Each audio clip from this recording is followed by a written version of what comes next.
ಇವತ್ತಿನ ದಿನ ಮುಳುಬಾಗಿಲಿನ ಈ ಒಂದು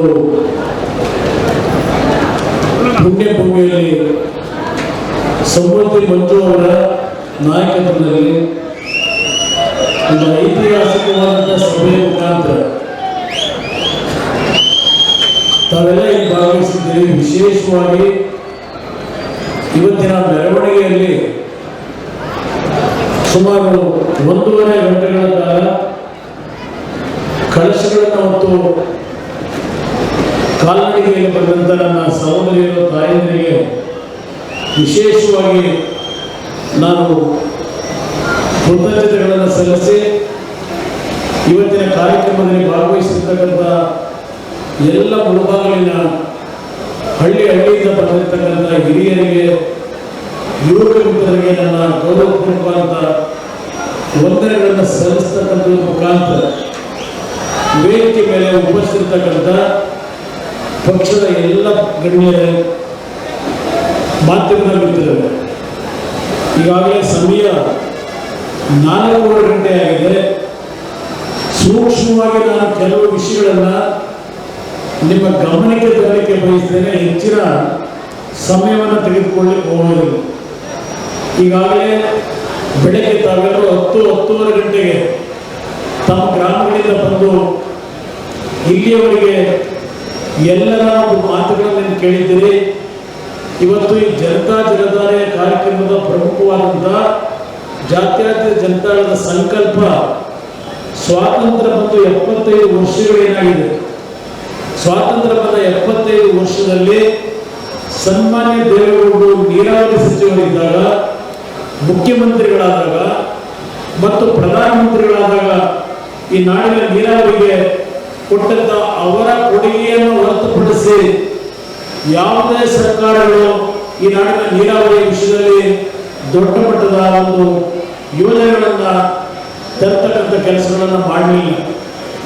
ದೇವೇಗೌಡರು ನೀರಾವರಿ ಮಂತ್ರಿಗಳಿದ್ದಾಗ ಅವತ್ತಿನ ಮುಖ್ಯಮಂತ್ರಿಗಳು ಹಣದ ಹಂಚಿಕೆಯನ್ನು ಕೊರತೆ ಆದಂಥ ಸಂದರ್ಭದಲ್ಲಿ ರಾಜೀನಾಮೆಯನ್ನು ಕೊಟ್ಟು ಹೊರಗೆ ಬಂದಂಥ ದಿನಗಳನ್ನು ಬಹುಶಃ ಹಿರಿಯರು ಗಮನಿಸಿದ್ದೇವೆ. ದೇವೇಗೌಡರು ಈ ರಾಜ್ಯದಲ್ಲಿ ಮುಖ್ಯಮಂತ್ರಿಗಳಾಗಿದ್ದು ಕೇವಲ 18 ತಿಂಗಳು. ಆ 18 ತಿಂಗಳಲ್ಲಿ ಅವರು ತೆಗೆದುಕೊಂಡಂಥ ನಿರ್ಧಾರಗಳು ಮತ್ತು ಪ್ರಧಾನಮಂತ್ರಿಗಳಾಗಿ ಅವರು ತೆಗೆದುಕೊಂಡಂಥ ನೀರಾವರಿ ಯೋಜನೆಗಳಿಗೆ ಕೇಂದ್ರ ಸರ್ಕಾರದ ಹಣವನ್ನು ಕೊಡ್ತಕ್ಕಂಥ ಕಾರ್ಯಕ್ರಮ, ಇದೆಲ್ಲ ಹಿಂದೆ ನಡೆದಿರ್ತಕ್ಕಂಥದ್ದು ಇತಿಹಾಸಗಳಿದ್ದಾವೆ. ಇವತ್ತು ನಮ್ಮ ರಾಜ್ಯದಲ್ಲಿ ಯಾವುದು ನಮ್ಮ ನದಿಯ ನೀರನ್ನು ನಮ್ಮ ನಾಡಿನ ಜನತೆ ಉಪಯೋಗ ಮಾಡ್ತಕ್ಕಂಥದ್ದಕ್ಕೆ ಹಲವಾರು ಸಮಸ್ಯೆಗಳನ್ನು ನಾವು ಎದುರಿಸ್ತಾ ಇದ್ದೇವೆ. ನಿಖಿಲ್ ಕುಮಾರಸ್ವಾಮಿ ಅವರು ಮಾತನಾಡಬೇಕಾದ್ರೆ ಎತ್ತಿನ ಹೊಳೆಯ ಬಗ್ಗೆ ಚರ್ಚೆ ಮಾಡಿದ್ದಾರೆ. ನಿಮ್ಮ ಗಮನಕ್ಕೆ ನಾನು ತರಲಿಕ್ಕೆ ಬಯಸ್ತೇನೆ. 8,000 ಕೋಟಿ ರೂಪಾಯಿಗಳಿಗೆ ಅಂದಾಜು ವೆಚ್ಚವನ್ನು ನಿರ್ಣಯ ಮಾಡಿ ಪ್ರಾರಂಭ ಮಾಡಿದಂಥ ಕಾರ್ಯಕ್ರಮ ಕೊನೆಗೆ 13,000 ಕೋಟಿ ಅಂತಕ್ಕಂಥದ್ದನ್ನು ಹೇಳಿದ್ರು.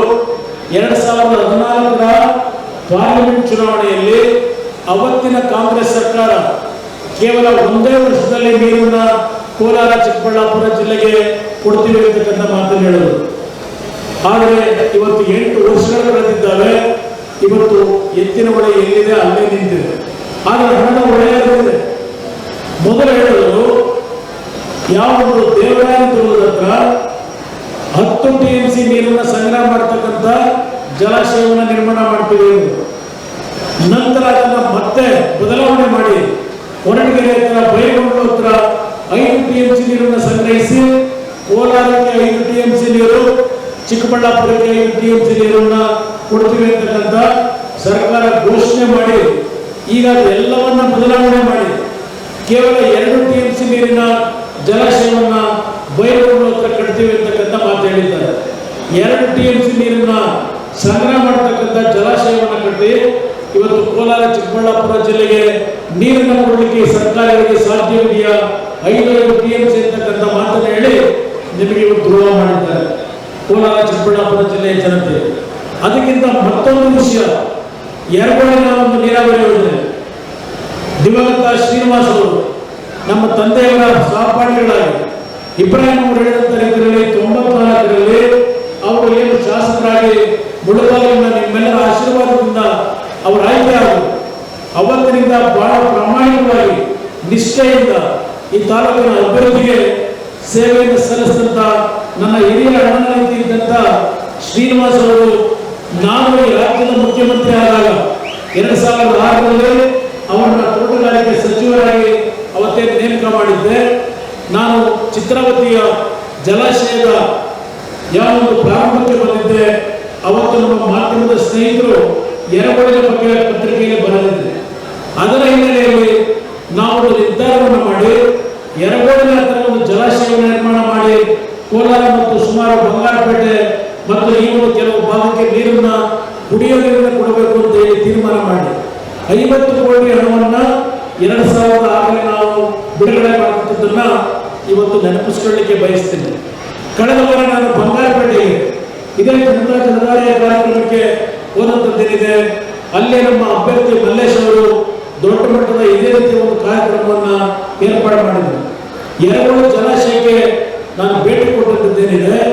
ಎರಗೋಡು ಜಲಾಶಯದಲ್ಲಿ ಇವತ್ತು ದೊಡ್ಡ ಮಟ್ಟದಲ್ಲಿ ನೀರು ಸಂಗ್ರಹ ಆಗಿದೆ. ಆದರೆ ಇವತ್ತು ಸಂಪೂರ್ಣವಾಗಿ ಈ ಸರ್ಕಾರಗಳು ಕೆಲಸವನ್ನು ಮಾಡಿದೆ. ನೀರು ಇವತ್ತು ನಮ್ಮ ಕೋಲಾರ ಜಿಲ್ಲೆಯಲ್ಲಿ ಉಪಯೋಗ ಮಾಡದೇ ಇರತಕ್ಕಂಥ ಪರಿಸ್ಥಿತಿಯಲ್ಲಿ ಸರ್ಕಾರಗಳು ಇಟ್ಟಿದ್ದಾರೆ. ಇದೆಲ್ಲದರ ಹಿನ್ನೆಲೆಯಲ್ಲಿ ಇವತ್ತು ಎತ್ತಿನ ಹೊಳೆ ಯೋಜನೆ ಇರ್ಬೋದು, ನಮ್ಮ ಮೇಕೆದಾಟಿನ ಯೋಜನೆ ಇರ್ಬೋದು, ಅದೇ ರೀತಿಯಲ್ಲಿ ಅಪ್ಪರ ಭದ್ರ, ಅಪ್ಪರ ಕೃಷ್ಣ, ತುಂಗಭದ್ರ, ಅಲ್ಲಿಂದ ಕಳಸಾ ಬಂಡೂರಿ ನಾಲೆ, ಈ ಎಲ್ಲ ಕಾರ್ಯಕ್ರಮಗಳನ್ನ ಈ ರಾಜ್ಯದಲ್ಲಿ ಈ ನಾಡಿನ 6.5 ಕೋಟಿ ಜನತೆ ಮುಂದಿನ ಒಂದು ಚುನಾವಣೆಯಲ್ಲಿ 5 ವರ್ಷದ ಸಂಪೂರ್ಣ ಅಧಿಕಾರ ನಡೆಸತಕ್ಕಂಥ ಸರ್ಕಾರವನ್ನ ಜನತಾದಳಕ್ಕೆ ತಾವು ಆಶೀರ್ವಾದ ಮಾಡಿದೆ. ಈ ರಾಜ್ಯದಲ್ಲಿ ಮುಂದಿನ 5 ವರ್ಷದಲ್ಲಿ ಈ ಎಲ್ಲ ಯೋಜನೆಗಳನ್ನು ಸಂಪೂರ್ಣಗೊಳಿಸಿ ಈ ನಾಡಿನ ಪ್ರತಿಯೊಂದು ರೈತರ ಹೊಲಕ್ಕೆ ನೀರನ್ನು ಹರಿಸತಕ್ಕಂಥದ್ದು ಮತ್ತು ನಮ್ಮ ಪ್ರತಿ ಕುಟುಂಬಗಳಿಗೆ ಕುಡಿಯ ಶುದ್ಧವಾದಂಥ ನೀರನ್ನ ಕೊಡ್ತಕ್ಕಂಥ ಕಾರ್ಯಕ್ರಮಗಳನ್ನ ಜಾತ್ಯತೀತ ಜನತಾದಳ ಅನುಷ್ಠಾನಕ್ಕೆ ತರದೇ ಇದ್ರೆ ಈ ಪಕ್ಷವನ್ನೇ ವಿಸರ್ಜನೆ ಮಾಡ್ತೀವಿ ಅಂತಕ್ಕಂಥ ಒಂದು ಸವಾಲನ್ನ ಈ ನಾಡಿನ ಜನತೆಯ ಮುಂದೆ ನಾನೇನು ತಂದಿದ್ದೇನೆ. ತೀರ್ಮಾನ ನಿಮ್ಮದು ಅಂತಕ್ಕಂಥದ್ದನ್ನ ಈ ವೇದಿಕೆ ಮುಖಾಂತರ ಹೇಳಲಿಕ್ಕೆ ಬಯಸ್ತೇನೆ. ಇದಷ್ಟೇ ಅಲ್ಲ, ಇವತ್ತು ನೀವು ತಾಯಿಗಳು ಗೊತ್ತಿದ್ದೀರಿ, ನಿಮಗೆ ಕಳೆದ ಚುನಾವಣೆಯಲ್ಲಿ ಇಲ್ಲಿಯ ಒಂದು ಜಿಲ್ಲಾ ಸಹಕಾರಿ ಬ್ಯಾಂಕ್ನ ದುರುಪಯೋಗ ಪಡಿಸಿಕೊಳ್ಳುವ ಮುಖಾಂತರ ನಿಮ್ಗೆಲ್ಲರಿಗೂ ಸಾಲವನ್ನು ಕೊಡ್ತಕ್ಕಂಥ ಒಂದು ಕಾರ್ಯಕ್ರಮ ತಂದರು. ಈ ಸಾಲವನ್ನು ಮಾಡಿಕೊಂಡಿದ್ದೀರಿ, ಆ ಸಾಲ ನೀವು ತೀರಿಸಲಿಕ್ಕಾಗಿಲ್ಲ ಇನ್ನು ಸಾವಿರಾರು ಕುಟುಂಬಗಳಲ್ಲಿ. ಇವತ್ತು ಸ್ತ್ರೀ ಶಕ್ತಿ ಸಂಘಗಳ ಸಾಲವನ್ನು ಒಂದು ಬಾರಿ ಮನ್ನಾ ಮಾಡಬೇಕು ಅಂತಕ್ಕಂಥದ್ದು ನಮ್ಮ ಮಹಿಳೆಯರಿಗೆ ಏನು ನಾನು ಓದಂಥ ಕೆಲವು ಭಾಗದಲ್ಲಿ ಹೇಳ್ತಾ ಇದ್ದೀವಿ, ಅದರ ಒಂದು ಸಂಪೂರ್ಣ ಒಟ್ಟು ವೆಚ್ಚ ಇರತಕ್ಕಂಥದ್ದು, ಸಾಲದ ಹೊರೆ ಇರತಕ್ಕಂಥದ್ದು ಕೇವಲ 1-1.5 ಸಾವಿರ ಕೋಟಿ ಇರಬಹುದು. ಮುಂದೆ ಈ ನಾಡಿನಲ್ಲಿ ನಮ್ಮ ಪಕ್ಷ ಅಧಿಕಾರಕ್ಕೆ ಬಂದರೆ ಸ್ತ್ರೀ ಶಕ್ತಿ ಸಂಘಗಳು ಮಾಡಿರ್ತಕ್ಕಂಥ ಎಲ್ಲ ಸಾಲವನ್ನ, ರೈತರ ಸಾಲವನ್ನ ಯಾವ ರೀತಿ ಮನ್ನಾ ಮಾಡಿಕೊಟ್ಟಿದ್ದೇವೆ ಅದೇ ರೀತಿಯಲ್ಲಿ ನಿಮ್ಮಗಳ ಸಾಲವನ್ನು ಮನ್ನಾ ಮಾಡಿ ಅದರ ಜೊತೆಯಲ್ಲಿ 5 ಪಂಚರತ್ನ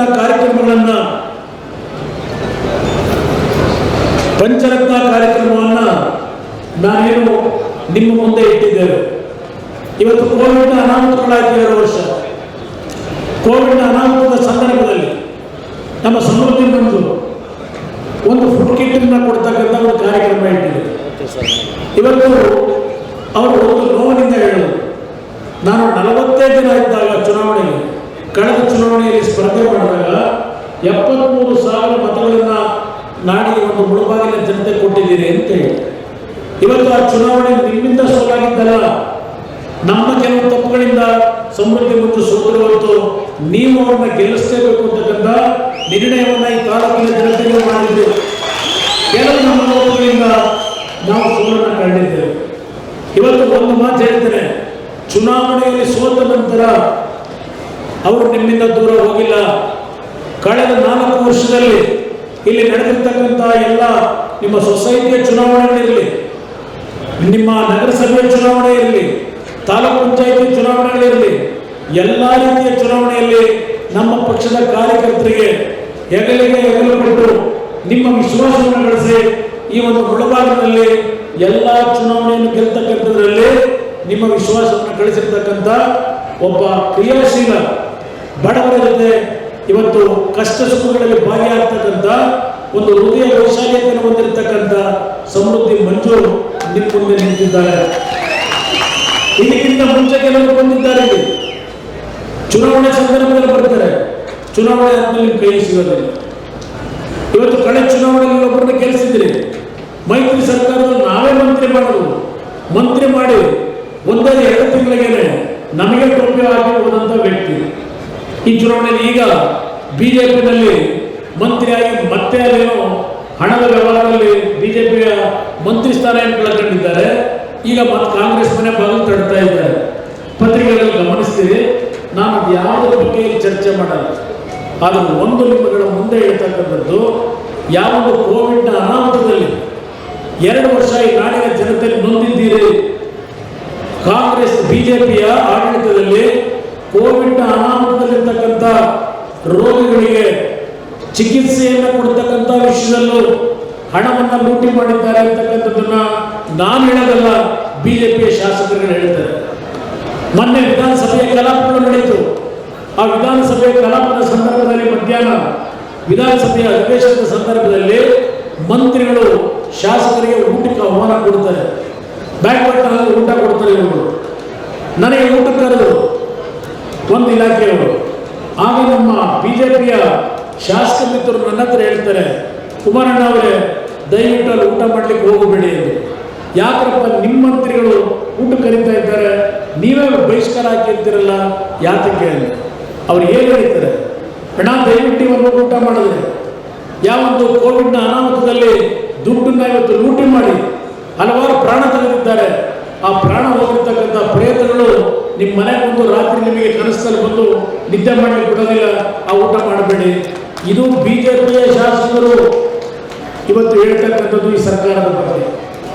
ಇಂಥ ಸರ್ಕಾರದ ಬಗ್ಗೆ ತೀರ್ಮಾನ ನೀವು ಮಾಡಬೇಕು. ಇದೆಲ್ಲವನ್ನು ನಾನು ಗಮನಿಸಿದ್ದೇನೆ. ಇವತ್ತು ಮಕ್ಕಳಿಗೆ ಶಿಕ್ಷಣ, ನಾನು ಈ ವೇದಿಕೆಗೆ ಬರಬೇಕಾದ್ರೆ ಮೆರವಣಿಗೆಯಲ್ಲಿ ಒಬ್ಬ ಯುವಕ ನನ್ನ ಹತ್ರ ಬಂದು ಹೇಳ್ತೇನೆ, ಅಣ್ಣ ಇವತ್ತವರೆಗೆ 4 ವರ್ಷ ಆಯಿತು, ಒಂದು ಮನೆ ಕೊಟ್ಟಿಲ್ಲ. 4 ವರ್ಷದಿಂದ ಅಲ್ಲೇ ಕೈ ಎತ್ತಿಂದ ನೋಡಿ ತೋರಿಸ್ತಾ ಇದ್ದಾರೆ, ಒಂದು ಮನೆ ಕೊಟ್ಟಿಲ್ಲ. ನನ್ನ ತಮ್ಮ MA BEd ಮಾಡಿದ್ದಾರೆ, ಇವತ್ತು ಕೆಲಸ ಇಲ್ಲ. ಇವತ್ತು ಯಾರು ನಮ್ಮ ಉದ್ಯೋಗ ಕೊಡ್ತಾರೆ?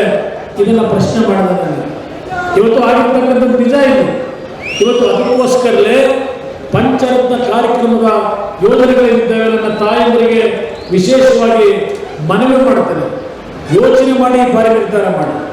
ಇವತ್ತು ಪಂಚರತ್ನ ಕಾರ್ಯಕ್ರಮದಲ್ಲಿ ಮೊದಲನೇ ಕಾರ್ಯಕ್ರಮ ಶಿಕ್ಷಣಕ್ಕೆ ನಿಮ್ಮ ಪಂಚಾಯಿತಿ ಮಟ್ಟದಲ್ಲಿ LKG ಇಂದ 12ನೇ ತರಗತಿಯವರೆಗೆ ನಿಮ್ಮ ಮಕ್ಕಳಿಗೆ ಇವತ್ತು ಖಾಸಗಿ ಶಾಲೆಗಳಲ್ಲಿದ್ದಾವೆ. ವ್ಯಾನ್ಗಳಲ್ಲಿ ಕರ್ಕೊಂಬಂದು ಹಳ್ಳಿಯಿಂದ ಏನು ಅವ್ರಿಗೆ ಓದಿಸ್ಲಿಕ್ಕೆ ಕಳಿಸ್ತೀರಿ. ಇವತ್ತು ಆ ಮಕ್ಕಳ ಎಜುಕೇಷನ್ಗೆ 1,50,000 75,000 ಹಣ ಕೊಡಬೇಕು ನೀವು. ಆದರೆ ನನ್ನ ಒಂದು ನಿರ್ಧಾರ, ಈ ನಾಡಿನಲ್ಲಿರ್ತಕ್ಕಂಥ ಪ್ರತಿ ಬಡ ಕುಟುಂಬಕ್ಕೆ ಉಚಿತವಾದಂತಹ ಶಿಕ್ಷಣವನ್ನು ಕೊಡಬೇಕು, ಈ ಒಂದು ಕಾರ್ಯಕ್ರಮವನ್ನು ತರಬೇಕು ಅಂತ ಹೇಳಿ LKG ಇಂದ 12ನೇ ತರಗತಿಯವರೆಗೆ ಇಂಗ್ಲಿಷ್ ಮೀಡಿಯಂನ ಶಾಲೆಗಳನ್ನು ಪ್ರತಿ ಗ್ರಾಮ ಪಂಚಾಯತ್ ಮಟ್ಟದಲ್ಲಿ ಈ ರಾಜ್ಯದಲ್ಲಿ ತರತಕ್ಕಂಥ ಕಾರ್ಯಕ್ರಮ. ಅದೇ ರೀತಿಯಲ್ಲಿ ಆರೋಗ್ಯದ ಒಂದು ಸಮಸ್ಯೆಗಳು, ಕೋವಿಡ್ನ ಅನಾಹುತದಲ್ಲಿ ಹಾಸಿಗೆಗಳು ಕೊರತೆ, ಆಕ್ಸಿಜನ್ ಇಲ್ಲ, ಹೀಗೆ ಹಲವಾರು ರೀತಿಯಲ್ಲಿ ಸಾವು ನೋವುಗಳನ್ನು ತಾವೇನು ಕಂಡಿದ್ದೀರಿ. ಇದರ ಹಿನ್ನೆಲೆಯಲ್ಲಿ ಪ್ರತಿ ಪಂಚಾಯಿತಿ ಮಟ್ಟದಲ್ಲಿ 30 ಹಾಸಿಗೆ ಇರತಕ್ಕಂಥ ಆಸ್ಪತ್ರೆಗಳು, ಅದಕ್ಕೆ ಶಾಶ್ವತವಾಗಿ 24x7 ಇವತ್ತು ಕೆಲಸ ಮಾಡ್ತಕ್ಕಂಥ 2 ವೈದ್ಯರು, ಅದೇ ರೀತಿಯಲ್ಲಿ ಸಿಬ್ಬಂದಿಗಳ ಇವತ್ತು ಕೆಲಸವನ್ನು ನಿರ್ವಹಣೆ ಮಾಡ್ತಕ್ಕಂಥ ಸುಸಜ್ಜಿತವಾದಂಥ ಆಸ್ಪತ್ರೆಗಳು ಗ್ರಾಮ ಪಂಚಾಯಿತಿ ಮಟ್ಟದಲ್ಲಿ ಪ್ರಾರಂಭ ಮಾಡಬೇಕು ಅನ್ನೋದು ನನ್ನ ಕಾರ್ಯಕ್ರಮ. ಅದಷ್ಟೇ ನನ್ನ ರೈತರು, ನೀವು ಸಾಲಗಾರರಾಗ್ತೀರಿ, ಮತ್ತೆ ಸಾಲ ಮನ್ನಾದಿಂದ ನೀವು ನೆಮ್ಮದಿಯಿಂದ ಬದುಕೋದಿಲ್ಲ. ಒಂದು ಬಾರಿ ಸಾಲ ಮನ್ನಾ ಆಗ್ಬೋದು, ಮತ್ತೆ 3 ವರ್ಷ ಸಾಲ ಮಾಡ್ತೀರಿ. ಇವತ್ತು ಏನಾಗಿದೆ? ಇವತ್ತು ಇಬ್ರಾಹಿಂ ಸಾಹೇಬರು ಹೇಳೋದು, ಯಾವೊಂದು ಮೊನ್ನೆ ನಡೆದಂಥ ಈ ಒಂದು ಅಕಾಲಿಕ ಮಳೆಯಲ್ಲಿ ಹಲವಾರು ನನ್ನ ರೈತ ಕುಟುಂಬದಲ್ಲಿ ಹೊಲದಲ್ಲಿ ಬೆಳೆದಿರ್ತಕ್ಕಂಥ ಮಾವಿನ ಫಸಲು ಇವತ್ತು ಎಲ್ಲ ಬಿದ್ದೋಗಿದೆ. 100ಕ್ಕೆ 30% ಬಹುಶಃ ಇವತ್ತು ಫಸಲು ಸಿಗ್ತಾ ಇಲ್ಲ. ವೆಂಕಟೇಶ್ವರರೆಡ್ಡಿ ಅವರು ಹೇಳ್ತಾ ಇದ್ದಾರೆ ಮೆರವಣಿಗೆ. ನಮ್ಮ ರೈತರು ಇವತ್ತು ಸಂಪೂರ್ಣವಾಗಿ ನಾಶ ಆಗಿದ್ದಾರಣ್ಣ ಅಂತ ಹೇಳಿ ನಮ್ಮ ಶಂಕರಣ್ಣ ಹೇಳಿದ್ದೇನು, ಕುಮಾರಣ್ಣ ಮುಖ್ಯಮಂತ್ರಿ ಇದ್ದರೆ ಇಷ್ಟೊತ್ತಿಗೆ ಚೆಕ್ ಕಳಿಸ್ತಿದ್ರು ಅಂತ ಹೇಳಿ. ನಿಜ, 2006ರಲ್ಲಿ ನಾನು ಮುಖ್ಯಮಂತ್ರಿ ಇದ್ದಾಗ ಟೊಮೊಟೊ ಬೆಲೆ ಕುಸಿತ ಆಗಿದೆ ಅಂತೇಳಿ ರಸ್ತೆಯಲ್ಲಿ ಸುರಿಯತಕ್ಕಂಥ ದೃಶ್ಯ, ದೆಹಲಿಯಲ್ಲಿ ಯಾವುದೋ ಮೀಟಿಂಗ್ ಹೋಗಿದ್ದೆ ನಾನು. ರಾತ್ರಿ 8 ಗಂಟೆಗೆ ಟಿವಿ ಹಾಕಿದ್ರೆ ಆ ದೃಶ್ಯ ಕಂಡೆ. ತಕ್ಷಣ ನಮ್ಮ ಅಧಿಕಾರಿಗಳಿಗೆ ಫೋನ್ ಮಾಡಿ, ಅವತ್ತು ನಮ್ಮ ಸೀನಣ್ಣ ಅವರೇನು ಮಂತ್ರಿಗಳಿದ್ರು, ಬೆಳಗ್ಗೆ 5 ಕೋಟಿ ಹಣವನ್ನು ಬಿಡುಗಡೆ ಮಾಡಿ ರೈತರಿಗೆ ಬೆಂಬಲ ಬೆಲೆಯನ್ನು ಕೊಟ್ಟು ಸಂಪೂರ್ಣವಾಗಿ ರೈತರಿಂದ ಟೊಮೊಟೊ ಬೆಳೆಯನ್ನು ಖರೀದಿ ಮಾಡಿ ಅಂತ ಹೇಳಿ 24 ಗಂಟೆಯಲ್ಲಿ 5 ಕೋಟಿ ಹಣ ಬಿಡುಗಡೆ ಮಾಡಿದ್ದೆ 2005. ಮೊನ್ನೆ ಮುಖ್ಯಮಂತ್ರಿ ಆದಾಗ ಮಾವಿನ ಫಸಲನ್ನು ಕೊಂಡ್ಕೊಳ್ಳಿ ತಯಾರಿಲ್ಲ. ನಿಮ್ಮ ಪಕ್ಕದ ಚಿತ್ತೂರು ಇರ್ಬೋದು, ಅಲ್ಲೆಲ್ಲೋ ಮಹಾರಾಷ್ಟ್ರದಲ್ಲಿ ನೀವು ಬೆಳೀತಕ್ಕಂಥ ಮಾವನ್ನ ಫುಡ್ ಪ್ರೊಸೆಸಿಂಗ್ ಯೂನಿಟ್ಗಳಲ್ಲಿ ಖರೀದಿ ಮಾಡ್ತಾರೆ. ಖರೀದಿ ಮಾಡಲು ಸಾಧ್ಯ ಇಲ್ಲ. ತಕ್ಷಣ ಅದಕ್ಕೆ ಬೆಂಬಲ ಬೆಲೆ ಕೊಡಬೇಕು ಅಂತ ಹೇಳಿ ಯಾವ ರೈತ ಮಾರಾಟ ಮಾಡೋಕ್ಕಾಗಿಲ್ಲ 25 ಕೋಟಿ ಹಣವನ್ನು ಬಿಡುಗಡೆ ಮಾಡ್ತಕ್ಕಂಥ ನಿರ್ಧಾರವನ್ನ ಮೊನ್ನೆ ನಾನು ಮುಖ್ಯಮಂತ್ರಿ ಆದಾಗ ಕೊಟ್ಟಂತ ಕಾರ್ಯಕ್ರಮವನ್ನು ಮುಂದೆ ಹೇಳ್ತಾ ಇದ್ದೇನೆ. ನನ್ನ ರೈತರು ಯಾವತ್ತೂ ನೀವು ಬೆಳೆದಿರ್ತಕ್ಕಂಥ ಬೆಳೆಯಿಂದ ನಷ್ಟಕ್ಕೊಳಗಾಗಬಾರದು, ನೀವು ಸಾಲಗಾರರಾಗಬಾರದು. ಆ ಹಿನ್ನೆಲೆಯಲ್ಲಿ ನನ್ನ ರೈತನ ಒಂದು ಬದುಕಿಗೆ ವಿಶೇಷವಾದಂಥ ಕಾರ್ಯಕ್ರಮಗಳನ್ನು ಯಾವ ರೀತಿ ಕೊಡಬೇಕು ಅಂತಕ್ಕಂಥ ಒಂದು ನೀಲಿನಕ್ಷೆಯನ್ನು ಕೋವಿಡ್ ಪೀರಿಯಡ್ನಲ್ಲಿ ಸಿದ್ಧ ಮಾಡಿ ಇಟ್ಟಿದ್ದೇವೆ. ಅದಷ್ಟೇ ಅಲ್ಲ, ನನ್ನ ತಾಯಂದರು ಹಳ್ಳಿಯಲ್ಲಿ ನೀವೇನು ಜೀವನ ಮಾಡ್ತೀರಿ, ಇವತ್ತು ನಿಮಗೆ ಸ್ವಾಭಿಮಾನದ ಬದುಕನ್ನು ನನ್ನ ಸಹೋದರಿಯರಿಗೆ ತಂದು ಕೊಡ್ತಕ್ಕಂಥದ್ದು ನನ್ನ ಸರ್ಕಾರದ ಪ್ರಮುಖವಾದಂಥ ಕಾರ್ಯಕ್ರಮ. ನಮ್ಮ ರೈತರು ಬೆಳೀತಕ್ಕಂಥ ಹಲವಾರು ಬೆಳೆಯಲ್ಲಿ ಉಪವಸ್ತುಗಳನ್ನು ನೀವು ಇವತ್ತು ಉತ್ಪಾದನೆ ಮಾಡಬಹುದು. ನೀವು ಬೆಳೀತಕ್ಕಂಥ ಬೆಳೆಯಲ್ಲಿ ಹಲವಾರು ರೀತಿಯ ವಸ್ತುಗಳನ್ನು ಉತ್ಪಾದನೆ ಮಾಡಲಿಕ್ಕೆ ಅವಕಾಶ ಏನಿದೆ. ತಿಳುವಳಿಕೆ ಇರ್ತಕ್ಕಂಥ ನನ್ನ ಹಳ್ಳಿಯ ಹೆಣ್ಣು ಮಕ್ಕಳು ತಾವು ಸಿದ್ಧವಾದರೆ ನಿಮಗೆ ತಿಳುವಳಿಕೆ ಮೂಡಿಸಿ ಎಜುಕೇಷನ್ ಕೊಟ್ಟು ನಿಮಗೆ ಸರ್ಕಾರದಿಂದಲೇ 100ಕ್ಕೆ 90% ಸಬ್ಸಿಡಿ ರೂಪದಲ್ಲಿ ಹಣವನ್ನು ಕೊಡ್ತಕ್ಕಂಥ ಒಂದು ಕಾರ್ಯಕ್ರಮ. ನೀವು 1000 ರೂಪಾಯಿ ಖರ್ಚು ಮಾಡಿದ್ರೆ 900 ರೂಪಾಯಿ ಸರ್ಕಾರ ಕೊಡುತ್ತೆ, 100 ರೂಪಾಯಿ ನೀವು ಹಾಕಬೇಕು. ಆ ರೀತಿಯ ಒಂದು ಕಾರ್ಯಕ್ರಮದ ಮುಖಾಂತರ ನಮ್ಮ ಯುವಕರಿಗೆ, ನನ್ನ ಹಳ್ಳಿಯ ಮಹಿಳೆಯರಿಗೆ ಸ್ವಾಭಿಮಾನದ ಬದುಕನ್ನು ಕೊಡ್ತಕ್ಕಂಥ ಒಂದು ಯೋಜನೆ ಈ ರಾಜ್ಯದಲ್ಲಿ ತರಬೇಕು ಅಂತಕ್ಕಂಥದ್ದನ್ನ ನಾನೇನು ಸಿದ್ಧ ಮಾಡಿದ್ದೇನೆ. ಪ್ರತಿ ಹಳ್ಳಿಗೆ ಈ ಎಲ್ಲ ಮಾಹಿತಿಗಳನ್ನು ಕೊಡ್ತೇನೆ. ವಸತಿ ಇಲ್ಲ ಅಂತಕ್ಕಂಥದ್ದು ನಮ್ಮ ಯುವಕ ನಿವೇಶನ ಇಲ್ಲ ಅಂತಕ್ಕಂಥ ಮಾತನ್ನು ಹೇಳಿದ್ದಾನೆ. ಆ ಕಾರ್ಯಕ್ರಮಗಳಿಗೆ ಪ್ರತಿ ಕುಟುಂಬಕ್ಕೆ ಒಂದು ಮನೆಯನ್ನು ಕಲ್ಪಿಸ್ತಕ್ಕಂಥ ಒಂದು ಕಾರ್ಯಕ್ರಮ. ಈಗ 5 ಪಂಚರತ್ನ ಕಾರ್ಯಕ್ರಮದ ಯೋಜನೆಗಳೇನಿದ್ದಾವೆ ಚುನಾವಣೆ ಸಂದರ್ಭದಲ್ಲಿ ನಿಮ್ಗೆ ಹೇಳಿದರೆ ಅದು ತಲೆಗೆ ಹೋಗೋದಿಲ್ಲ. ಇನ್ನು 8-9 ತಿಂಗಳು ಚುನಾವಣೆಗೆ ಏನಿದೆ, ಬರುವ ಜೂನ್ 15ನೇ ತಾರೀಕಿನಿಂದ 2ನೇ ಹಂತದಲ್ಲಿ ಈ ಕಾರ್ಯಕ್ರಮಗಳು ಯಾವ ರೀತಿ ಇರುತ್ತೆ, ಯಾವ ರೀತಿ ಇದಕ್ಕೆ ಹಣವನ್ನು ಹೊಂದಿಸ್ತೀವಿ, ಯಾವ ರೀತಿ ನಿಮ್ಮ ಬದುಕನ್ನು ಕಟ್ಕೊಡ್ತೀವಿ, ಎಲ್ಲ ಕಾರ್ಯಕ್ರಮಗಳನ್ನು ನಿಮ್ಮ ಮನೆಯ ಬಾಗಿಲಿಗೆ ತಲುಪಿಸ್ತೀನಿ. ತೀರ್ಮಾನವನ್ನು ನೀವು ಮಾಡಬೇಕು. ನಿಮ್ಮ ಬದುಕು, ನಿಮ್ಮ ಮಕ್ಕಳ ಭವಿಷ್ಯ. ಇವತ್ತು ಉತ್ತಮವಾದಂಥ ವಾತಾವರಣ ತರಲಿಕ್ಕೆ ಯಾತಕ್ಕೆ ಸಾಧ್ಯ ಇಲ್ಲ, ಈ ಸವಾಲನ್ನು ಸ್ವೀಕಾರ ಮಾಡಿ ಹೊರಟಿದ್ದೇನೆ. ಮುಳುಬಾಗಿಲಿಗೆ ಬಂದಾಗ ಕುಟುಂಬದ ಒಬ್ಬ ಅಣ್ಣನೋ ತಮ್ಮನೋ ಬಂದಿದ್ದಾನೆ ಅಂತಕ್ಕಂಥ ರೀತಿಯಲ್ಲಿ ಪ್ರೀತಿಯಿಂದ ನಮಗೆ ಬರಮಾಡ್ಕೊಳ್ತಕ್ಕಂಥದ್ದೇನಿದೆ, ನಿಮ್ಮ ಋಣವನ್ನು ತೀರಿಸಬೇಕಾದಂಥ ಅವಶ್ಯಕತೆ ನಮ್ಮ ತಲೆಯ ಮೇಲಿದೆ.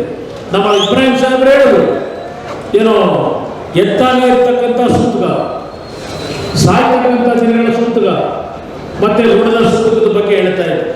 ಆ ಋಣದ ಸೂತಕ ನಮ್ಮಗಳ ಮೇಲೆ ಈ ನಾಡಿನ ಹಳ್ಳಿಯ ರೈತ ಬಂಧುಗಳು ನೀವಿಟ್ಟಿದ್ದೀರಿ. ನಮ್ಮ ತಂದೆಯವರ ಕನಸೇನಿದೆ, ಈ ನಾಡಿನ ಹಳ್ಳಿಯ ರೈತ ಕುಟುಂಬಗಳು ನೆಮ್ಮದಿಯಿಂದ ಬದುಕತಕ್ಕಂಥ ದಿನವನ್ನು ನೋಡಬೇಕು. ನಾವು ಅವರು ಕಡಿಮೆ ಅವಧಿಯಲ್ಲಿ ಆ ಕಾರ್ಯಕ್ರಮವನ್ನು ಅವರು ಕೊಡ್ಲಿಕ್ಕೆ ಆಗಲಿಲ್ಲ. ಆಕಸ್ಮಿಕವಾಗಿ ರಾಜಕಾರಣಕ್ಕೆ ಬಂದಿದ್ದೇನೆ. ಇವತ್ತು ಒಂದು ಮಾತನ್ನು ನೀವು ಹೇಳ್ತೇನೆ, 2 ಬಾರಿ ಈಗಾಗಲೇ ನಾನು ಮುಖ್ಯಮಂತ್ರಿ ಆಗಿದ್ದೇನೆ.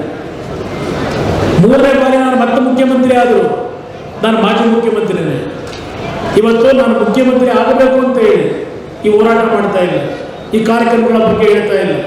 ಪಕ್ಕದ ಆಂಧ್ರ ಪ್ರದೇಶದಲ್ಲಿ ಕೃಷ್ಣಾ ನೀರನ್ನು ಹಿಂದೂಪುರಕ್ಕೆ ನಿಮ್ಮಿಲ್ಲಿರ್ತಕ್ಕಂಥ ಪಕ್ಕದ ಜಿಲ್ಲೆಗಳಿಗೆ ನೀರನ್ನು ಕೊಡ್ತಾರೆ. ಅದೇ ನಮ್ಮ ರಾಜ್ಯದಲ್ಲಿರ್ತಕ್ಕಂಥ ನೀರನ್ನು ಇವತ್ತು ನಮ್ಮ ಕೋಲಾರ ಚಿಕ್ಕಬಳ್ಳಾಪುರಕ್ಕೆ ತರಲಿಕ್ಕೆ ಇವತ್ತು ಈ ಸರ್ಕಾರಗಳು ಹಲವಾರು ರೀತಿಯ ಕಾರಣಗಳನ್ನು ಕೊಟ್ಟು ನಿಮಗೆ ವಂಚನೆಯನ್ನು ಮಾಡ್ತಾ ಇದ್ದಾರೆ. 75 ವರ್ಷ ತಾವುಗಳು ಅತ್ಯಂತ ಸಮಾಧಾನದಿಂದ ಪಕ್ಷಗಳಿಗೆ ಮತ ಕೊಟ್ಟಿದ್ದೀರಿ. ಈ ತಾಳ್ಮೆಯಿಂದ ನೀವು 75 ವರ್ಷ ಏನು ಕಾದಿದ್ದೀರಿ.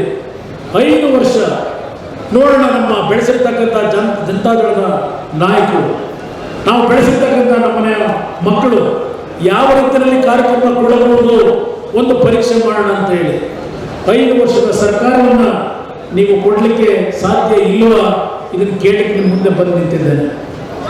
ನಾನು ಒಂದು ನಿಮ್ಗೆ ಹೇಳಿದ್ದೇನೆ, ಇವತ್ತು ಕಮಿಷನ್ ಬಗ್ಗೆ ಚರ್ಚೆ ನಡೀತಾ ಇದೆ. ಈ ಸರ್ಕಾರದಲ್ಲಿ 40% ಕಮಿಷನ್ ತಗೋತಾರೆ ಅಂತ ಹೇಳ್ತಾ ಇದ್ದಾರೆ.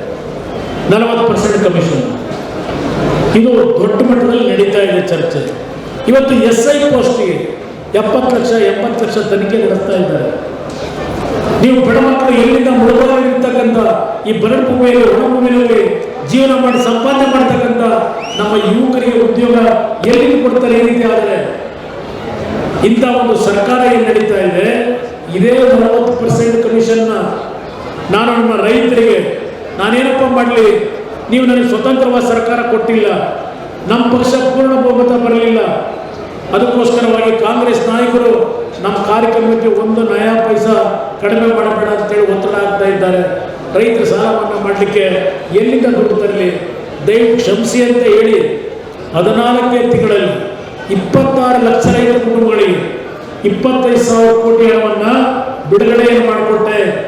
ಅದೇ 25,000 ಕೋಟಿನ ಸಾಲ ಮನ್ನಾ ಮಾಡಲಿಕ್ಕೆ ದುಡ್ಡಿಲ್ಲಿ ಕೊಡ್ಲಿಕ್ಕೆ ಸಾಧ್ಯ ಇಲ್ಲ ಅಂತ ಹೇಳಿ, ಸ್ವತಂತ್ರ ಸರ್ಕಾರ ಇಲ್ಲ ಅಂತ ಹೇಳಿ, ಇದೇ ರೀತಿ ಈಗೇನು 40% ಕಮಿಷನ್ ಬಗ್ಗೆ ಚರ್ಚೆ ಮಾಡ್ತಾ ಇದ್ದಾರೆ. ಆ 40% ಕಮಿಷನ್ನು ನಾನು ಹೊಡೆದಿದ್ರೆ ಯಾವುದೋ ರಸ್ತೆ ಕೆಲಸಕ್ಕೋ ಮೋರಿ ಕೆಲಸಕ್ಕೋ ಕೊಟ್ಟು ಎಷ್ಟು ಸಂಪಾದನೆ ಮಾಡ್ಬೋದಾಗಿತ್ತು? ನಿಮ್ಗೆ ದ್ರೋಹ ಮಾಡಿ 10,000 ಕೋಟಿಗೆ 4,000 ಕೋಟಿ, 20,000 ಕೋಟಿಗೆ 8,000 ಕೋಟಿ, 25,000 ಕೋಟಿಗೆ 10,000 ಕೋಟಿ. ಆ 10,000 ಕೋಟಿ ತಗೊಂಡು ಬೈ ಎಲೆಕ್ಷನ್ಗಳು ನಡೀತಾರೆ ಈ ರಾಜ್ಯದಲ್ಲಿ. 5,000 3,000 4,000 ಒಂದೊಂದು ಮತ ಕೊಟ್ಟು ಒಂದೊಂದು ಮತ ಪಡೀಲಿಕ್ಕೆ ಮಾಡಿದ್ರಲ್ಲ, ಆ ಕೆಲಸ ನಾನು ಮಾಡಿದರೆ ಅದು ಒಳ್ಳೆ ಕೆಲಸ ಆಗ್ತಿತ್ತ? ಇದಾನ ನಿಮ್ಗೆ ಮಾಡಿರ್ತಕ್ಕಂಥ ದ್ರೋಹ ಈ ನಾಡಿನ 6.5 ಕೋಟಿ ಜನತೆಗೆ. ಯೋಚನೆ ಮಾಡಿ. ನನ್ನ ಜನ ಉಳಿಸಬೇಕು ಅಂತ ಹೇಳಿ ಪ್ರಯತ್ನ ಪಟ್ಟಿದ್ದೇನೆ, ಪ್ರಾಮಾಣಿಕವಾಗಿ ದುಡಿಮೆ ಮಾಡಿದ್ದೇನೆ. ಇದೆಲ್ಲವನ್ನು ನೀವು ನೋಡಿದ್ದೀರಿ. ಕಾಂಗ್ರೆಸ್ನವರು 5 ವರ್ಷ ಆಡಳಿತ ನಡೆಸಿದ್ರು, ಕೊಟ್ಟಿದ್ದೇನೆ ಹೇಳ್ತಾರೆ, ಹಲವಾರು ಬಾಕಿಗಳ ಬಗ್ಗೆ ಹೇಳ್ತಾರೆ. ಮೊನ್ನೆ ನಮ್ಮ ಮಾಜಿ ಮುಖ್ಯಮಂತ್ರಿಗಳು 10 kg ಅಕ್ಕಿ ಕೊಟ್ಬಿಡ್ತೀನಿ, ಮುಂದೆ ನಾನು ಚುನಾವಣೆಯಲ್ಲಿ ಗೆದ್ದರೆ ಅಂತಕ್ಕಂಥದ್ದು ಹೇಳ್ತಾ ಇದ್ದಾರೆ. ಈಗ 5 kg 7 kg ಪುಕ್ಕಟ್ಟೆ ಅಕ್ಕಿ ಕೊಟ್ಟು ನಾನು ನೋಡ್ತಾ ಇದ್ದೇನೆ. ಮೊನ್ನೆ ಹಾಸನದಲ್ಲಿ ಅಕ್ಕಲೂರಿನಲ್ಲಿ ಇದೇ ಕಾಂಗ್ರೆಸ್ ಅಧ್ಯಕ್ಷರು ಹೆಣ್ಣು ಮಕ್ಕಳಿಗೆ ಸೀರೆ ಕೊಡ್ತೀವಿ ಬನ್ನಿ ಅಂತ ಹೇಳಿ ಸೀರೆ ಹಂಚ ಕಾರ್ಯಕ್ರಮದಲ್ಲಿ ಒಂದು ಮಗು ಹೆಚ್ಚು ಕಡಿಮೆ ಆಗಿದ್ರೆ ಪ್ರಾಣ ಕಳ್ಕೊಬೇಕಾಗಿದೆ. ಇವತ್ತು ಇಂಥ ಒಂದು ಪರಿಸ್ಥಿತಿ ಯಾಕೆ ಬಂದಿದೆ? ಇವತ್ತು ನಿಮ್ಮ ಕಷ್ಟಗಳಿಗೆ ಸರ್ಕಾರ 7 kg ಅಕ್ಕಿಯನ್ನು ಪುಕ್ಕಟ್ಟೆ ಕೊಟ್ಟರು. ಹಲವಾರು ಹಬ್ಬಗಳಲ್ಲಿ ಯಾರು ಚುನಾವಣೆಯಲ್ಲಿ ನಿಮ್ಮಿಂದ ಮತ ಪಡೆಯಬೇಕು ಅಂತ ಬಂದಂಥವರು ನಿಮಗೆ ಪುಕ್ಕಟ್ಟೆ ಅಕ್ಕಿ ಕೊಡ್ತೀವಿ, ಪುಕ್ಕಟ್ಟೆ ಫುಡ್ ಕಿಟ್ ಕೊಡ್ತೀವಿ ಅಂದಾಗ ಸಾವಿರಾರು ಜನ ಕ್ಯೂ ನಿಲ್ತಿರಲ್ಲ. ಯಾತಕ್ಕೆ ಇಂಥ ಒಂದು ಪರಿಸ್ಥಿತಿ ಈ ರಾಜ್ಯದಲ್ಲಿದೆ? ನನಗೊಂದು ಅವಕಾಶ ಕೊಡಿ ಈ ರಾಜ್ಯದಲ್ಲಿ. ನಾನು ಮುಖ್ಯಮಂತ್ರಿ ಆಗೋದು ಮುಖ್ಯ ಅಲ್ಲ. ಈ ನಾಡಿನ ಬಡವರು ನಿಮ್ಮ ಸ್ವಾಭಿಮಾನ ಬೆಳೆಕೊಂಡು ನಿಮ್ಮ ಕುಟುಂಬಗಳ ನಿರ್ವಹಣೆಗೆ ಯಾರು ಕೊಡ್ತಕ್ಕಂಥ ಉಡುಗೊರೆ ಕೊಡ್ತೀವಿ ಅಂತೇಳಿ ನಿಮ್ಮನ್ನು 4 ಗಂಟೆ 5 ಗಂಟೆ ನಿಲ್ಲಿಸ್ತಕ್ಕಂಥ ಒಂದು ವಾತಾವರಣ ಈ ರಾಜ್ಯದಲ್ಲಿ ನಡೀತಾ ಇದೆ. ಅವರೆಲ್ಲ ಸಂಪಾದನೆ ಮಾಡೋದು ಕಷ್ಟಪಟ್ಟು ಸಂಪಾದನೆ ಮಾಡಿದ್ದಲ್ಲ, ಯಾವ ರೀತಿ ಅವರು ನಡ್ಕೊಂಡಿದ್ದಾರೆ ನೋಡ್ತಾ ಇದ್ದೀರಿ. ಆ ಬದುಕು ನಿಮಗೆ ಬೇಕು, ಇಲ್ಲ ನೆಮ್ಮದಿಯಿಂದ ನೀವು ಕೈ ಎತ್ತಿ ನಿಮ್ಮ ಪಕ್ಕದಲ್ಲಿರ್ತಕ್ಕಂಥವರಿಗೆ ಸಹಾಯ ಮಾಡ್ತಕ್ಕಂಥ ಶಕ್ತಿ ನೀವು ಬೆಳೆಸ್ಕೋಬೇಕು. ಅಂತ ಒಂದು ವಾತಾವರಣ ಈ ರಾಜ್ಯದಲ್ಲಿ ಬೇಕು ಅಂದರೆ ಒಂದು ಅವಕಾಶವನ್ನು ಈ ರಾಜ್ಯದಲ್ಲಿ ಮುಂದಿನ ಚುನಾವಣೆಯಲ್ಲಿ ತಾವು ನೀಡಬೇಕು ಅಂತಕ್ಕಂಥ ಮನವಿಯನ್ನು ಇಡೀ ರಾಜ್ಯದಲ್ಲಿ ನಾನು ಹೇಳ್ತಾ ಇದ್ದೇನೆ. ಆರೋಗ್ಯದ ಸಮಸ್ಯೆಗಳಿದ್ದರೂ ನಿರಂತರವಾಗಿ 16ನೇ ತಾರೀಕಿನಿಂದ ಇವತ್ತಿನ ಸಭೆ ಬಹುಶಃ 48 49 ಸಭೆ ಇವತ್ತು ಕಳೆದ 16ನೇ ತಾರೀಕಿನಿಂದ ನಿರಂತರವಾಗಿ ಕೆಲಸ ಮಾಡ್ತಾ ಇದ್ದೇವೆ. ನಿನ್ನೆಯ ದಿನ ಬಾದಾಮಿ ಹೋಗಿದ್ರು, ಇಬ್ರಾಹಿಂ ಸಾಹೇಬ್ ಇದ್ರು, ಅದರ ಹಿಂದಿನ ದಿನ ಪ್ರಿಯಾಪಟ್ಟಣ, ಅದರ ಹಿಂದಿನ ದಿನ ಹರಿಹರ. ಹೀಗೆ ನಿರಂತರವಾದ ಕಾರ್ಯಕ್ರಮಗಳಿಗೆ ನಾನೇನು ಹಳ್ಳಿ ಮೇಲೆ ಹೋಗ್ತಾ ಇದ್ದೇನೆ. ಕೈ ಜೋಡಿಸಿ ಮುಳುಬಾಗಿನ ನನ್ನ ತಂದೆ ತಾಯಂದರಿಗೆ ವೇದಿಕೆ ಮೇಲೆ ಮನವಿ ಮಾಡಲು ಅತ್ಯಂತ ಕ್ರಿಯಾಶೀಲ. ಯಾವುದೇ ರೀತಿ ಒಂದು ದಿನ ಈ ತಾಲೂಕಿನಲ್ಲಿ ಇಷ್ಟೆಲ್ಲ ನಾನು ಕಷ್ಟಪಟ್ಟು ಸಂಪಾದನೆ ಮಾಡಿದಂಥ ಹಣವನ್ನು ವೆಚ್ಚ ಮಾಡಲು ನನಗೆ ಜನ ಇವತ್ತು ಆಯ್ಕೆ ಮಾಡ್ಕೊಳ್ಳಿಲ್ವಲ್ಲ ಅಂತೇಳಿ ಒಂದು ದಿನ ಈ ತಾಲೂಕಿನ ಜನತೆಯ ಬಗ್ಗೆ ಸಣ್ಣದಾಗಿ ಮಾತನಾಡಲಿಲ್ಲ. ಈ ನಾಡಿನ ಜನತೆ, ಈ ತಾಲೂಕಿನ ಜನತೆಗೆ ನಾನು ಬದುಕಿರೋವರೆಗೆ, ನಾನು ಚುನಾವಣೆಯಲ್ಲಿ ಸೋಲ್ತೀನೋ ಗೆಲ್ತೀನೋ, ಈ ಜನರ ಜೊತೆ ಬದುಕ್ತಾ ಇದ್ದೇನೆ, ಈ ಜನರ ಜೊತೆ ಸೇರಿದ್ದೇನೆ, ಈ ಜನರ ಜೊತೆಯಲ್ಲೇ ನಾನು ಮುಂದಿನ ನನ್ನ ಜೀವನ ಅಂತಕ್ಕಂಥ ಒಂದು ತೀರ್ಮಾನ ಮಾಡಿ ಇವತ್ತು ಸಮೃದ್ಧಿ ಬಂದು ನಿಮ್ಮ ಜೊತೆಯಲ್ಲಿ ಪ್ರತಿನಿತ್ಯ ನಿಮ್ಮ ಕಷ್ಟ ಸುಖದಲ್ಲಿ ಭಾಗಿಯಾಗಿದ್ದಾರೆ. ಇಂಥ ಒಬ್ಬ ಉತ್ತಮವಾದಂಥ ಜನಪ್ರತಿನಿಧಿ, ಜನಸೇವಕನನ್ನ ಆಯ್ಕೆ ಮಾಡೋದ್ರಿಂದ ಈ ತಾಲೂಕಿನ ಒಂದು ವಿಶೇಷವಾದಂಥ ಒಂದು ಪ್ರೀತಿ ವಿಶ್ವಾಸಗಳನ್ನು ನಾವೇನು ಹೊಂದಿದ್ದೇವೆ. ಶ್ರೀರಣ್ಣ ಅವರ ಜೊತೆಯಲ್ಲಿಲ್ಲ. ಅವರ ಮರಣ ಆದ ನಂತರ 2008ರಿಂದ ಯಾವೊಂದು ಈ ತಾಲೂಕಿನಲ್ಲಿ ನಾವು ವಿಜಯವನ್ನು ಪಡೆಯಲಿಕ್ಕಾಗಿಲ್ಲ. ಅದಕ್ಕೆ ಕೆಲವು ಕಾರಣಗಳಿದ್ದಾವೆ. 2023 ಚುನಾವಣೆ ಜನತಾದಳದ ಅಭ್ಯರ್ಥಿಯಾಗಿರ್ತಕ್ಕಂಥ ಸಮೃದ್ಧಿ ಬಂದು ಯಾರೋ ಕೆಲವರು ಅವರು ಪಾರ್ಲಿಮೆಂಟ್ಗೆ ಕಳಿಸ್ತಾರೆ, ಅವರು ಲೋಕಲಲ್ಲಿ ನಿಲ್ಲಿಸ್ತಾ ಇಲ್ಲ ಅಂತಕ್ಕಂಥ ಅಪಪ್ರಚಾರ ಏನಿದೆ, ಯಾವುದೇ ರೀತಿಯ ಅಪಪ್ರಚಾರಕ್ಕೊಳಗಾಗಬೇಡಿ. 2023 ಚುನಾವಣೆಯಲ್ಲಿ ಮುಳುಬಾಗಿಲಿನ ಸಮೃದ್ಧಿ ಹೊಂದಿರುವವರು ಇವತ್ತು ಪಕ್ಷದ ಅಭ್ಯರ್ಥಿಯಾಗಿ ನಿಮ್ಮ ಆಶೀರ್ವಾದವನ್ನು ಪಡೆಯಲಿಕ್ಕೆ ನಿಮ್ಮ ಮನೆಯ ಬಾಗಿಲಿಗೆ ಬರ್ತಾ ಇದ್ದಾರೆ. ಅವರಿಗೆ ನಾವು ಆಶೀರ್ವದಿಸಬೇಕು. ಅದರ ಮುಖಾಂತರ ನಿಮ್ಮ ಸೇವೆಯನ್ನು ಈ ಒಂದು ತಾಲೂಕಿನ ಹಲವಾರು ಸಮಸ್ಯೆಗಳಿಗೆ ಇವತ್ತು ಪರಿಹಾರವನ್ನು ತರ್ತಕ್ಕಂಥದ್ದಕ್ಕೆ ಅವರಿಗೊಂದು ಆಶೀರ್ವಾದವನ್ನು ಮಾಡಿರ್ತಕ್ಕಂಥ ಮನವಿಯನ್ನು ಮಾಡಿ ನಿಮ್ಮೆಲ್ಲರಿಗೆ ಒಂದು ಸೇರಿ ಮಾತು ಮುಗಿಸ್ತೇನೆ. ಜೈ ಜೈ ಕರ್ನಾಟಕ. ಮೂಡಲಕಿರಣ ಯೂಟ್ಯೂಬ್ ಚಾನಲ್ ಅನ್ನು ತಪ್ಪದೇ ಸಬ್ಸ್ಕ್ರೈಬ್ ಮಾಡಿ, ಲೈಕ್ ಮಾಡಿ, ಶೇರ್ ಮಾಡಿ. ನಮ್ಮ ಮುಂಬರುವ ಎಲ್ಲಾ ವಿಡಿಯೋಸ್ಗಳಿಗಾಗಿ ಪಕ್ಕದಲ್ಲೇ ಇರುವ ಬೆಲ್ ಬಟನ್ ಅನ್ನು ಒತ್ತಿ.